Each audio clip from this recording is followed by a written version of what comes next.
Hi guys, welcome to the channel. In today's video, I'm going to show you how you can export video in Premiere Pro. So before getting into this video, must subscribe to our YouTube channel and click on the bell icon.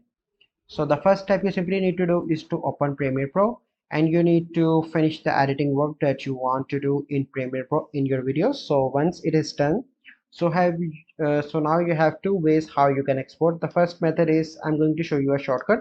You simply need to click on Ctrl M, and here you can see an export window open and you can do necessary settings here and click on the export button here and video will start exporting. Here you can see that.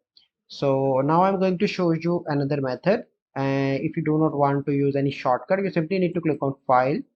Here you can see export and here you can see media. Click on that and now you can see the same window will open and here you can see the necessary settings that you want to do in effects audio, and after that you simply need to click on export and the video will start exporting. So this is the process by which you can export video in Premiere Pro. So I hope you find this video helpful. If you find this video helpful, must like this video, subscribe to our YouTube channel for future videos, and if you want to work with me, you can check the description for work related inquiries. So thank you and have a good day.